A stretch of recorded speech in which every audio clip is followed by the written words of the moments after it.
Welcome to Roots of Faith. I'm Renee Richard, and today we're in Grand Coteau, Louisiana. We're actually at the Academy of the Sacred Heart, and you'll hear kids on the playground. It's an absolutely gorgeous day. I have with me as my guest Sister Barbara Morrow. She is in the order of the Society of the Sacred Heart, which are the religious order here at the school, and that have been here for a very long time, as we're going to talk about today. And today we're going to be talking about it's her official name is Saint Rose Philippine Duchesne. She went by Philippine Duchesne, who was born in the late 1700s, actually, but who walked these grounds at different points in her life. And the kids that go to school here and this school are very familiar with her and her life. And we're here to talk about her today. So, Sister, this is the history of your order. So, Philippine was born, as we said, like in the late 1700s, and lived through the Napoleonic Wars in France. She was not here. She was born in Grenoble, France. Right. She was actually not the founder of your order, but she did bring it here. But tell us a little bit about the woman who did start this order. Our congregation was founded in 1800, and it developed over a number of years, coming out of the French Revolution, where you practice your religion privately. And Madeleine Sophie Barra was born in Joigny, France, and her brother was a Jesuit priest. And although he spent most of his young life hiding, he educated her in the classics. And so at a young age, Madeleine Sophie had a desire to become a religious, and through a lot of intervening priests and different groups and women who had been religious before the Reign of Terror, came out and formed the Society of the Sacred Heart. And at a very young age, after much difficulty, Madeleine Sophie was pronounced today we call it the Mother General. And Madeleine Sophie had a vision of education that women needed to be educated. They didn't need just to learn needlepoint. They really to study, serious subjects, and so that's why she founded the schools. And they were primarily boarding schools because people would come from great distances, and they were called the pensionnats. But she also realized that the children of lesser means needed to be educated also, but they needed a different form of education. So you had the people of means who were going to be the leaders of a country or city or whatever. But the other people, she saw the great value of education for those also. So that's why she began founding little by little schools in the Sacred Heart. And just as I'm sorry. No, that's going on in France, though, in France, correct? Around the Paris area? Yeah, around the Paris area, okay. Yes. And even at one point today, what's the Rodin Museum was actually a school of the Sacred Heart. Wow. Okay. In fact, in one of the buildings, we actually have the seal of our society still as one of the little stained glass windows. So as she's found in schools, this young woman, she is asked to meet this young woman, Rose Philippine Duchesne, who had entered the Visitation Order before the Revolution, but obviously those closed, and by the time she was able to get back to Grenoble, the convent was called Saint-Marie-d'en-Haut, she had trouble finding people who wanted to come back to the order. And so at some point a meeting is set up, and she meets Madeleine Sophie, and the relationship begins. And so she turns over Saint Marie to the society, and that friendship developed. But all along, Philippine had a great desire to come to the New World, to America, to educate the Native Americans. And she kept asking Madeline Sophie, and no, no, until finally Bishop de Burgh, who was really the Bishop of Louisiana, which was pretty much of the Louisiana Purchase, Right.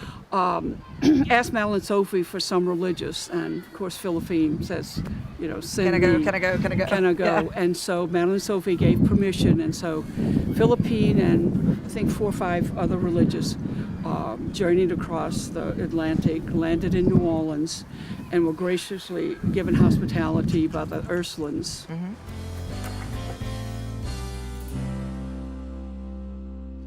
Sister Morrow, we were talking about, she is a saint now, but Saint Madeline Sophie Barat is now a saint. She's the foundress of, your society. It was in those early days, though, that Saint Philippine, joined her. And tell us a little bit about the early life of Saint Philippine. Okay, Philippine came from a fairly wealthy family, and unbeknownst to her father, he knew that she wanted to become a religious, but he didn't want, and so one of her family members actually brought her to the convent in Grenoble and joined the Visitation Order there, which, as I said previously, was shut down at the time of the Revolution. And it was some point after that Philippine really wanted, she still had that fervor to become a religious. And so she went back, and of course a lot of it had been damaged, but she also found that really no one really didn't have the energy or the courage, whatever, and the old superior was too old to carry on. So To rebuild the order she was rebuild, with. and her so order. at some point, Madeline Sophie, our foundress, was encouraged to go meet Philippine. Now, Madeline Sophie came from a completely different background. Her father was a wine grower. There were vineyards back of their house. He made wine barrels. And so she led a very simple life until her brother took over and formed her into the educator that she became. So when she met Philippine was very anxious to join. And so after much discussion, she was allowed to join. And at some point, Philippine did express to Madeline Sophie her desire to come to the United States to work with the Native Americans. But of course, Madeline Sophie kept putting her off because, going to America, that was, we were just beginning. And any time you begin anything, any business, at the beginning, there are a lot of bumps. And, as the head of the order, you're trying to write your constitutions, and I think there were a bunch of strong-willed women, and so they all had their different opinions. So that was a very sometimes painful time for St. Madeline Sophie. But in some time, Bishop de Burgh, who was the Bishop of Louisiana, actually came to France looking for religious, and that's when Philippine just took advantage of it and pleaded with Madeline Sophie to let her come. And she was older too. Oh yeah, she she was like much older when she did than Madeline come. Sophie, because Madeline Sophie was really only 25 when she became head of the order. So then they began the preparations, and the several religious who joined Philippine came over on the Rebecca and landed in New Orleans and stayed with those wonderful Ursulines. And in time, went up to St. Charles, Missouri, where Bishop de Burgh wanted her to found a little school. And so not too far from the Missouri River in St. Charles, Philippine founded that school. And it was a very small building. They didn't have a lot of food, and they'd often have to walk to the Missouri to get water. So it was a very hard life. And then shortly after that, Bishop de Burgh moved him to a little town across the river, Florissant. And then in time, he did move them back, and they started building a bigger school in St. Charles. But Philippine never gave up her dream to work with the Indians, although she's working in the school, and and she comes down here in 1822 after this was founded in 1821 and in 1829. And just imagine, Madeline Sophie was her friend and confidant, and how long it would take for letters, even to get this school open. You have to get permission, and then Madeline Sophie has to say, I have to trust these Right. people are here. So that was very difficult. So at an older age, Philippine was actually granted permission to go to work with the Potawatomi in Kansas, in a little place called Sugar Creek. And when she got there, Philippine was not adept with languages. She could only speak French. She couldn't even learn English. And so the children would play games, and it said that Philippine would be, if there was a little chapel, she'd be there in prayer. And they would take either little acorns or flower petals and put them on the habit because it would kind of flow back. And when they come back, nothing had moved. And so I can't say the words in Potawatomi, but it was the woman who prays always. And even today, the Potawatomi Nation has a little museum up there, and in gratitude for the religious and for Philippine that their ancestors passed on, and the Jesuits were there also. And when they moved from the Jesuits moved from Sugar Creek, it made it hard for us to move on. So that's that life of Philippine, and then she comes back to St. Charles, and she's getting older and more feeble, and so really the last days of her life she really spent in prayer, and the school was flourishing, and from here other schools started being open, and unfortunately Madeline Sophie never had the opportunity to visit America.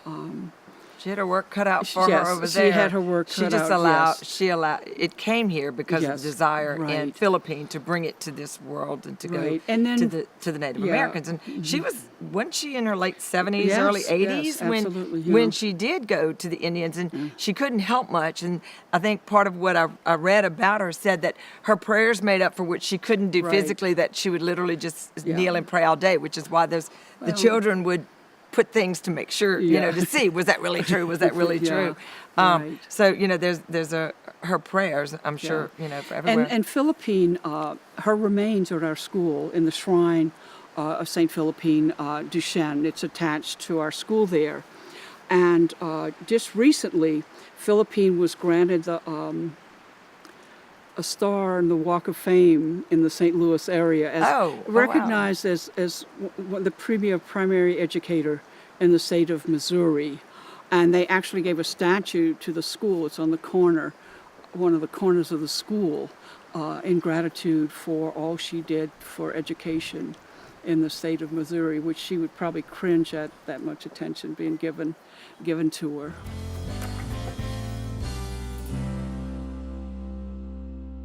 Sister Morrow, Philippine, her dream was to be there, and she was with her Native Americans, and her shrine, like you said, is located in Missouri.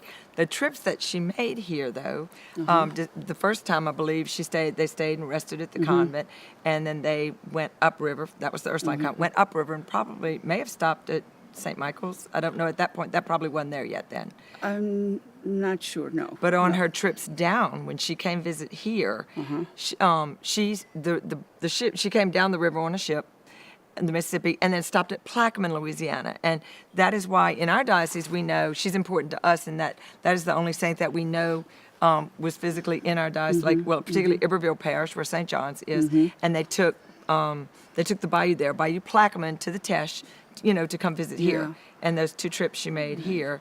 And you said there's a desk that's here.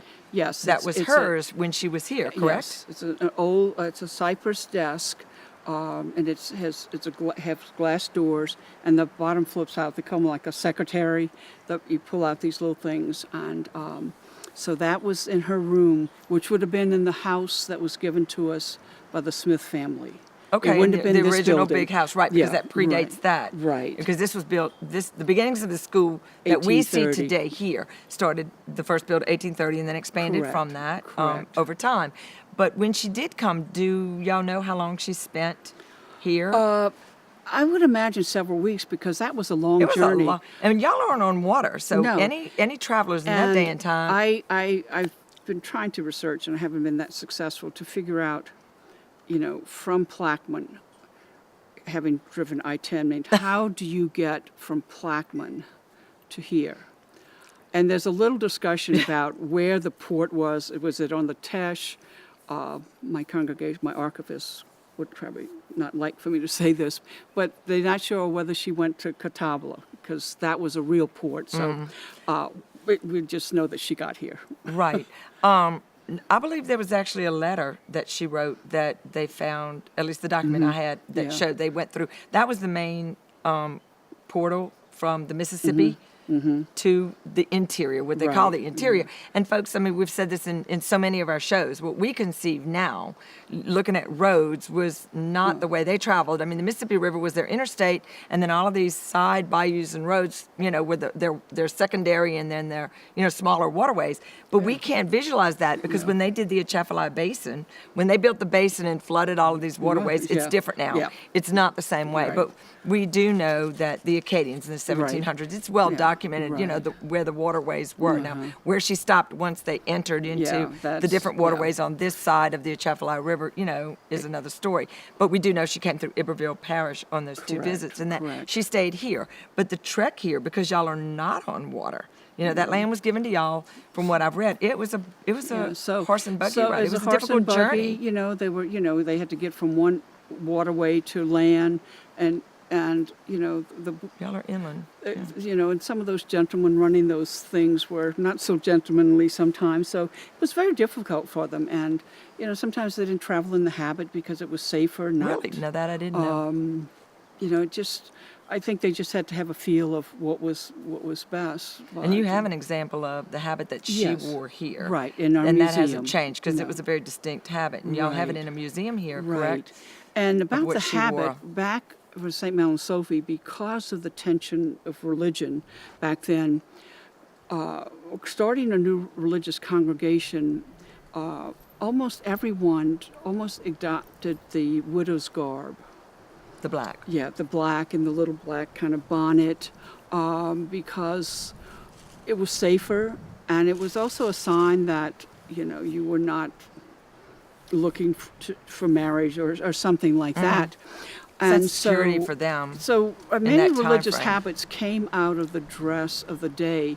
And if you look at all the fluted things that many congregations have, and you go back and you watch medieval movies, how many things were fluted. So religious life, the habit developed later. It didn't start out, we want this habit, not this one. Right. So that's sort of how our habit began. And we kept that habit until 1967. Then we went into a simpler habit. And then in the early 70s, we started getting out of the habit. And it was hard for many of us, and hard for our alums.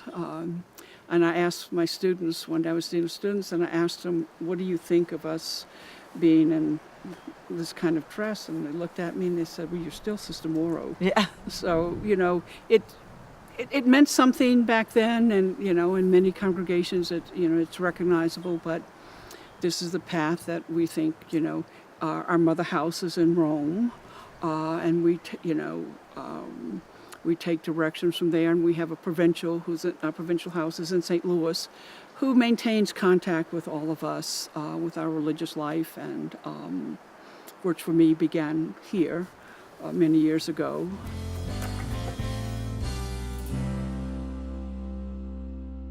When we took that break a while ago, you were just fixing to start about yourself and your faith journey in this order. You're from Louisiana, correct? Yes, correct. But you weren't involved here. No, Your I path wasn't was different. involved here. I went to UL, and as a PE major, religious life was not on my agenda. And somehow I found myself teaching here, that was not in my plans either. When you say teaching here at this school? At this school. Oh, wow. Okay. I was the coach and did, the PE teacher. And at some point, after 3 years, I I guess I didn't realize, but that I had a different calling, and that's when I entered the Society of the Sacred Heart.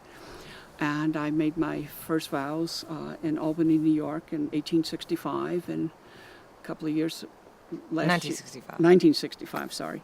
And was privileged to celebrate my Golden Jubilee here with a couple of my sisters a couple of years ago. And I've spent most of my religious life here, but I've been in other, other schools in the society, and I worked we have a social service center in Washington, D.C., and I was the hospitality person there. So I've done a variety of things, but I think my greatest love was the time I did the boarding school here. Okay. That was one of the hardest things, but it was also the one that gave me the greatest joy. To work with those young women. That's great. It always moves me to hear, what brought you here, particularly being, this place for years had novitiates here. Yeah. And Philippines presence, I know it's here, I know she visited here, I know it's in Missouri. Is that characteristic of all of the Sacred Heart schools across the U.S.? Because I know for Philippines, here it's important. I know y'all do things, and the students know of her. Oh, yes. Is that in all of the schools? Absolutely. Every November 18th, everyone, throughout the whole world, everybody celebrates that feast. Okay. And then on May 25th, we celebrate the St. Mel and Sophie's feast. She was canonized in 1925, Philippine in 1988. I believe. So those are very special days that we celebrate with our children. And there have been special songs written to both of them. And there's a tradition here you were telling me about that we have to talk about. Years ago, there was called Flat Stanley. There's a picture of a some character or whatever, and it would show up all over the place. And so y'all have a tradition here. Right. Well, because it's the bicentennial of Philippine coming to America, the whole society, and especially in America, the schools are all doing something like every month. Each school has a different project to learn more about Philippine and to relate to the children in a way. We have our own Flat Philippine who is in our front hall now, and we have smaller ones so that children can take them wherever, and if they go to another Sacred Heart school, it's like to get points if they can say, I'm at our school in Houston, and here's Flat Philippine. So that's just one of the many things. And of course, in St. Louis will be the big celebration for her. So this is something. So her presence, in America. I didn't realize y'all were doing something like monthly with this. Yes, the bicentennial coming up. What are some of the other tributes to her, if you can think of any that are either planned? Well, or that we you've started done? This past summer. Where I think previously I spoke about the spirituality forum, where there were guest speakers. Several people who've written books about Philippine were guest speakers, and they would have groups and they'd break up and talk about Philippine. And so it was an opportunity not only for religious, but for many of our teachers who come to some of these meetings. And this year, I think for the first time, every school was encouraged to bring students, and two of the boys and two of the girls were, and they had a wonderful time in meeting other Sacred Heart students and learning more about learning more about Philippines. That was the primary focus of the spirituality forum. Anything's on the horizon with this coming? Other things? I think it's fascinating that you're focusing something every month on her. If not, I'm not here to put you on the spot. You caught me off guard. We've been talking about what we're going to talk about, and it's like, whoa, I didn't know. I mean, I'm here to talk about her, not even realizing how much she not is only a part of everything are we trying to here. educate the children here, we're trying to also reach out to our parents, and there's a committee that has planned all these events, and so each month that there is something that they plan, and hopefully at the end we'll have a big liturgy celebration. And in fact, for the one in St. Louis, and we'll probably use that in music, Michael Jonkas is actually writing music, especially the special parts of the Mass for us. Awesome. For that big celebration. To honor her. To honor her.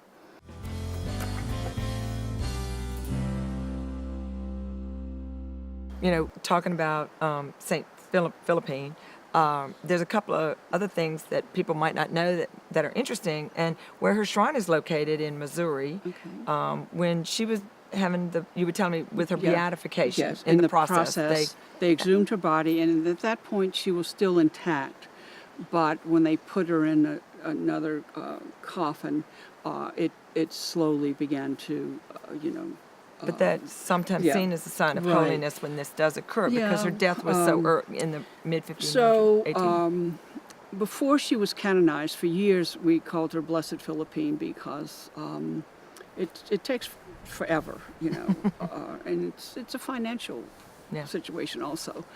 And so at some point, one of the bishops of St. Louis thought that Philippine needed a shrine. Well, we didn't have money, and the plans, he built it so that it was going to be so big that it really just has the transept. It doesn't have the body of it. So it's kind of strange looking, but her remains are there in a little niche in the shrine. And they also have a beautiful museum at the Academy of the Sacred Heart in St. Charles, Missouri. But St. Philippine also has a statue in the Basilica of the National Shrine of the Immaculate Conception in Washington, D.C. They have what they call, it's the lower chapel. It's not in the main part of the shrine. There's a statue of Philippine with two children, a Native American child Oh, wow. and sort of a Midwestern child. Pioneer. It's a little pioneer child. So that she's represented not only in Missouri, but in our national shrine That's in amazing. Washington, D.C. Yep. So, folks, hopefully you've learned, something about this wonderful saint that is so important to the Society of the Sacred Heart, but also one that is important to Louisiana, in that the fact that she was here, she lived here per se, for 6 Yeah. weeks or so, but visited here, walked these grounds of this beautiful school, which is the Academy of the Sacred Heart. And Sister Can I Barbara, just say something? Absolutely. What else? We keep talking about the academy because that's what we were known as. But since we have our brother school, Berkman's Academy of the Sacred Heart, when we speak about the whole school, we call ourselves Schools of the Sacred Heart. Okay, great. The girls' division is obviously the Academy of the Sacred Heart, but sometimes you'll hear Schools of the Sacred Heart or see something that says Schools of the Sacred Heart, and that's why we have both. You're so right. It's just over history and time, Correct. it's so ingrained in it. So Yes. thank you so much You're for very being on the welcome. show. My This has been pleasure. great. Join us again for another episode of Roots of Faith.